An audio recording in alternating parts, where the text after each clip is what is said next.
আজকের এই ভিডিওতে সম্পূর্ণ সায়েন্টিফিক অ্যান্ড লজিক্যাল ওয়েতে কিভাবে নিজেকে আনলাকি থেকে লাকি করে তোলা সম্ভব, অর্থাৎ নিজেকে কিভাবে ভাগ্যবান করে তোলা সম্ভব তার উপায় ব্যাখ্যা করা হবে। Let's begin. আমাদের আশেপাশে আমরা দেখতে পাই যে কিছু মানুষ আছে যারা যে কাজেই হাত দিক না কেন বেশিরভাগ সময় ভাগ্য তাদের সাথ দেয় না। ফেলিওর আর ফেলিওর, একের পর এক নতুন ব্যবসা শুরু করছে কিন্তু প্রত্যেকবারই ব্যবসা ঠিকমতো দাঁড় করাতে পারছে না। তাছাড়া রিলেশনশিপের সমস্যা, শারীরিক সমস্যা, হাজার সমস্যা, তারা নিজেদের ভাগ্যহীন মনে করে, আনলাকি মনে করে। কিন্তু অন্যদিকে কিছু মানুষ আছে যারা যে কাজেই হাত দিক না কেন বেশিরভাগ ক্ষেত্রেই সফলতা আসে। এই মানুষগুলো নিজেদের লাকি পার্সন মনে করে, ভাগ্যবান মনে করে। Psychologist Richard J Wiseman lakh নিয়ে প্রায় 10 বছর সায়েন্টিফিক রিসার্চ করেছিলেন। তিনি লাক নিয়ে প্রচুর এক্সপেরিমেন্ট করে এই প্রশ্নের উত্তর খোঁজার চেষ্টা করেছিলেন যে সত্যিই কি কিছু কিছু মানুষ লাকি এবং কিছু কিছু মানুষ আনলাকি হয়ে থাকেন। কেন কিছু কিছু মানুষের সাথে বেশিরভাগ সময় ভালো ঘটনা ঘটে থাকে এবং কিছু কিছু মানুষের সাথে বেশিরভাগ সময় খারাপ ঘটনা ঘটে থাকে।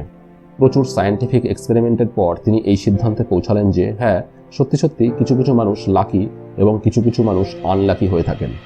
এবং তিনি তার সায়েন্টিফিক রিসার্চে পাওয়া থিওরি অ্যাপ্লাই করে অনেক আনলাকি মানুষকে লাকি বানিয়ে তার থিওরিকে তিনি সত্য প্রমাণ করেছিলেন। তিনি একদিন একটা নিউজ পেপারে বিজ্ঞাপনের মাধ্যমে দুই ধরনের মানুষকে ইনভাইট করলেন। এক ধরনের মানুষ যারা নিজেদেরকে লাকি মনে করে, আর এক ধরনের মানুষ যারা নিজেদেরকে আনলাকি মনে করে।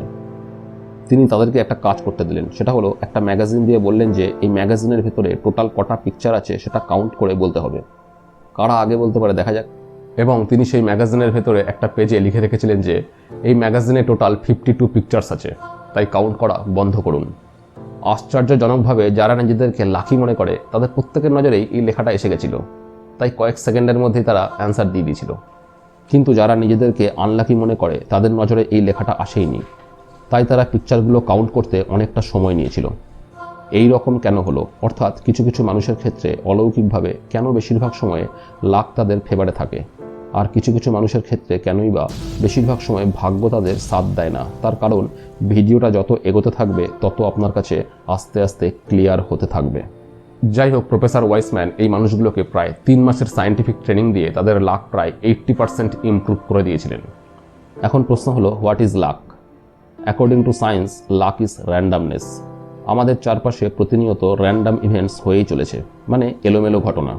আপনি কি কোনো দিন সকালে ঘুম থেকে উঠে এক্স্যাক্টলি ভবিষ্যৎবাণী করতে পারবেন যে আপনার সারাদিনটা কেমন কাটবে, কার কার সাথে কথা হবে, কে কে আপনাকে ফোন করবে, কে আপনার সাথে খারাপ আচরণ করবে, কি ধরনের দুর্ঘটনার সম্মুখীন হবেন ইত্যাদি? আপনি অ্যাকিউরেটলি প্রেডিক্ট করতে পারবেন না, তার কারণ হাজার হাজার র্যান্ডম ইভেন্টস অর্থাৎ এলোমেলো ঘটনার স্রোতের মধ্যে দিয়ে আমরা এগিয়ে চলেছি। সবগুলো ইভেন্টসকে আগে থেকে প্রেডিক্ট করা সম্ভব নয়। আরে কেনা কে চাতে হো? এই এলোমেলো ঘটনাগুলো যখন কোনো মানুষের অনুকূলে ঘটে, অর্থাৎ ফেভারে ঘটে, তখন আমরা তাকে লাকি বলি, ভাগ্যবান বলি। আর যখন এই র্যান্ডম ইভেন্টসগুলো কোনো মানুষের প্রতিকূলে ঘটে তখন আমরা তাকে আনলাকি বলি, ভাগ্যহীন বলি। কোনো একটা বিশেষ র্যান্ডম ইভেন্ট কোনো একজন মানুষের ফেভারে ঘটলে আমরা বলতেই পারি যে এই ব্যাপারটাই তার লাক তাকে ফেভার করেছে, যেমন লটারিতে প্রচুর টাকা জিতে নেওয়া। কিন্তু যখন কোনো একজন মানুষের সাথে ঘটে যাওয়া বেশিরভাগ র্যান্ডম ইভেন্টস তার পক্ষে ঘটে অথবা তার বিপক্ষে ঘটে, তখন বিষয়টা আর শুধুমাত্র র্যান্ডমনেস এই ওয়ার্ডটা দিয়ে ব্যাখ্যা করা যায় না। অর্থাৎ নিশ্চয়ই আরও কিছু ফ্যাক্টরস আছে যেগুলো এই র্যান্ডমনেসকে প্রভাবিত করে। এই ফ্যাক্টরসগুলোকে প্রপারলি কাজে লাগাতে পারলে র্যান্ডম ইভেন্টসগুলো আমাদের ফেভারেই ঘটতে শুরু করবে। এই ফ্যাক্টরসগুলোর সমষ্টিকে বলা যেতে পারে কনসাসনেস, অ্যাওয়ারনেস। অর্থাৎ আমরা আমাদের চেতনার দ্বারা আমাদের সাথে ঘটে যাওয়া এই র্যান্ডম এলোমেলো ঘটনাগুলোকে আমাদের ফেভারে নিয়ে এসে আমাদের লাককে আমরা প্রভাবিত করতে পারি। আমাদের সাথে যে ঘটনাগুলো ঘটে সেই ঘটনাগুলোকে আমরা কিভাবে উপলব্ধি করব, সেই ঘটনার সাথে আমরা কেমন রিয়্যাক্ট করব, সেই উপলব্ধি, সেই রিয়াকশনস অনুযায়ী পরের ঘটনাগুলো ঘটতে থাকে। উদাহরণ হিসেবে বলি, ধরা যাক একটা স্কুলে একজন টিচার স্টুডেন্টের 10টা প্রশ্ন দিয়ে বললেন যে এই 10টা প্রশ্নের মধ্যে থেকে একটা প্রশ্ন এক্সামে কমন পাবে। সেই 10টা প্রশ্নের মধ্যে থেকে সুমিত তার পছন্দ মতো একটা প্রশ্নের উত্তর ভালোভাবে পড়ে পরীক্ষা দিতে গেল। সে ভাবল 10টার ভেতরে তো মোটে একটা প্রশ্ন আসবে, অত পড়ে লাভ নেই। যদি লাক ফেভার করে তবে একটা প্রশ্নের উত্তর পড়ে একটাই কমন পাবো, অল্প পড়েই ব্যাপক রেজাল্ট হবে। কিন্তু সুমিত যে প্রশ্নের উত্তর পড়ে গেছিল সেই প্রশ্নটা এক্সামে আসেনি, তাই সুমিত ভাবতে শুরু করলো যে তার লাকটাই খারাপ।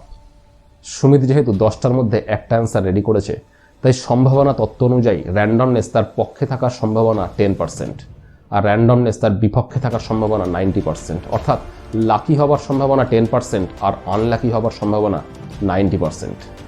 সুমিত যদি একটা অ্যান্সারের পরিবর্তে 6টা অ্যান্সার পড়ে যেত, তাহলে তার লাক ফেভার করার সম্ভাবনা হতো 60%।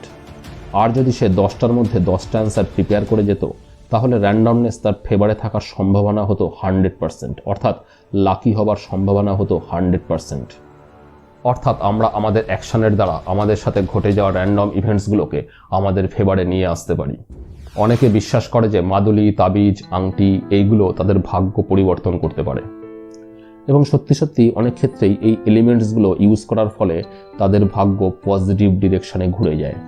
তাদের সাথে ঘটা র্যান্ডম ইভেন্টসগুলো তাদের ফেভারে ঘটতে শুরু করে। কিন্তু যে মানুষ অন্যের দেখা দেখি এই এলিমেন্টসগুলো ইউজ করে কিন্তু মন থেকে ঠিকমতো বিশ্বাস করতে পারে না, তাদের ক্ষেত্রে এই এলিমেন্টসগুলো তাদের ভাগ্যকে প্রভাবিত করতে পারে না। এইরূপ ঘটার কারণ হলো এই এলিমেন্টসগুলোকে প্রবলভাবে বিশ্বাস করা। যখনই কেউ প্রবলভাবে বিশ্বাস করতে শুরু করে যে এই আংটিটা পরার ফলে আমার সাথে যা যা ঘটবে সেগুলো সব আমার ফেভারেই ঘটবে, তখন তার চারপাশে ঘটে যাওয়া র্যান্ডম ইভেন্টসগুলোর পজিটিভ সাইডটাই তার নজরে আসতে শুরু করবে। তার জীবনে নেগেটিভ কিছু ঘটলেও সে মনে করতে শুরু করবে যে এই নেগেটিভিটির ভিতর নিশ্চয়ই পজিটিভিটি আছে, অর্থাৎ আমার ভালোর জন্যই নিশ্চয়ই ঘটনাটা ঘটেছে, আদারওয়াইজ এই ঘটনাটা ঘটতই না। র্যান্ডমনেস তার এগেনস্টে গেলেও সেটাকে রেকটিফাই করার জোশ মনের ভেতর তৈরি হবে। চিন্তা ভাবনা, দৃষ্টিভঙ্গিতে পজিটিভিটি গ্রো আপ করবে। অটোমেটিক তার লাইফটা পজিটিভ ডিরেকশনে চলতে শুরু করবে, নিজেকে ভাগ্যবান মনে করতে শুরু করবে। অর্থাৎ পজিটিভ এক্সপেকটেশনস র্যান্ডম ইভেন্টসগুলোকে আমাদের ফেভারে ঘটতে হেল্প করে। আমাদের চারপাশে ঘটা ইভেন্টসগুলো হলো এক্সটার্নাল ইভেন্টস, আর আমাদের চেতনায় ঘটা অর্থাৎ আমাদের থট প্রসেসিংগুলো হলো ইন্টারনাল ইভেন্টস। তবে কিছু কিছু ক্ষেত্রে ইন্টারনাল ইভেন্টসের তুলনায় এক্সটার্নাল ইভেন্টস বেশি পাওয়ারফুল হয়। যেমন আপনি খুব সাবধানে গাড়ি চালাচ্ছেন, কিন্তু হঠাৎ করে ড্রিঙ্ক করে থাকা একজন ড্রাইভার বেপরোয়াভাবে গাড়ি চালাতে চালাতে এসে আপনার গাড়িতে মেরে দিল। এক্ষেত্রে এক্সটার্নাল ইভেন্ট অনেক বেশি পাওয়ারফুল ইন্টারনাল ইভেন্টের তুলনায়, কিন্তু এই রকম ঘটনা রোজ ঘটে না। বেশিরভাগ ক্ষেত্রে এক্সটার্নাল ইভেন্টসগুলোর তুলনায় ইন্টারনাল ইভেন্টসগুলো অনেক বেশি পাওয়ারফুল হয়। আর যারা এই ইন্টারনাল ইভেন্টসগুলোর পাওয়ারকে প্রপারলি কাজে লাগাতে পারে তারাই লাকি পার্সন, জীবনে সফলতা পায়। অ্যাকচুয়ালি যারা নিজেদেরকে আনলাকি মনে করে তাদের দুনিয়াকে দেখার দৃষ্টিভঙ্গি আলাদা রকমের হয়। লাকি পার্সনের সাথে তাদের বেসিক ডিফারেন্স তাদের সাইকোলজিতে। নিজেদেরকে আনলাকি মনে করে তাই কোনো কাজ করার সময় তাদের কনফিডেন্স লেভেল অনেক কম থাকে। তারা বেশিরভাগ সময়ই অ্যাংজাইটি, ডিপ্রেশনে ভোগে, তাই তাদের লজিক সেন্স ঠিকমতো কাজ করে না। লাইফে আসা বিভিন্ন অপরচুনিটিস তাদের নজরে আসে না। এই সমস্ত কারণে তাদের সাথে যে র্যান্ডম ইভেন্টসগুলো ঘটে থাকে সেগুলো চেইন ওয়াইজ তাদের এগেইনস্টে যায়। লাকি এবং আনলাকি পার্সনের সাইকোলজিতে যে বেসিক ডিফারেন্সটা থাকে সেটা একটা সুন্দর এক্সাম্পল দিয়ে বলি। ধরা যাক মিস্টার এক্স বাড়ির পাশের মার্কেটে বাজার করতে গেছে। সেই সময় হঠাৎই দুটো দুষ্কৃতিকারী দলের ভেতর গোলাগুলি শুরু হয়ে গেল। একটা গুলি তার হাতে এসে লাগলো। এই ঘটনাটা যদি আপনার সাথে ঘটতো তাহলে আপনি কি নিজেকে লাকি মনে করতেন না আনলাকি মনে করতেন? এই ধরনের ঘটনা যার সাথে ঘটবে সে যদি ভাবে যে সে অবশ্যই আনলাকি, কারণ ওই সময় যদি সে বাজারে না থাকতো তাহলে এই ঘটনাটা তার সাথে ঘটতো না। তাছাড়া এত মানুষ থাকতে আমার সাথেই বা কেন দুর্ঘটনা ঘটবে? আমি অবশ্যই আনলাকি। তার এই নেগেটিভ থটসের কারণে তার ভেতরে যে অ্যাংজাইটি, ডিপ্রেশন তৈরি হবে, এই নেগেটিভ ইমোশনস তার সাথে ঘটা পরের র্যান্ডম ইভেন্টসগুলোকে তার এগেনস্টে নিয়ে যাবে। আর যদি কোনো মানুষ এই ঘটনাটা ঘটার পর নিজেকে লাকি মনে করে এই ভেবে যে গুলিটা তার মাথায় লাগতে পারতো, পেটে লাগতে পারতো, যেহেতু তার হাতে লেগেছে তাই সে অবশ্যই লাকি। যে মানুষ নেগেটিভিটির ভেতর পজিটিভিটি খুঁজে নিতে জানে সে আনলাকি পার্সন হতেই পারে না। কারণ যে র্যান্ডম ইভেন্টসগুলো তাদের এগেনস্টে ঘটে সেগুলোকে তারা সহজেই পজিটিভিটি দিয়ে সামলে নিতে জানে, এবং যে র্যান্ডম ইভেন্টসগুলো তাদের পক্ষে ঘটে সেগুলোকে তারা খুব ভালোভাবে কাজে লাগাতে জানে, মানে তারা সুযোগের সদ্ব্যবহার করতে জানে।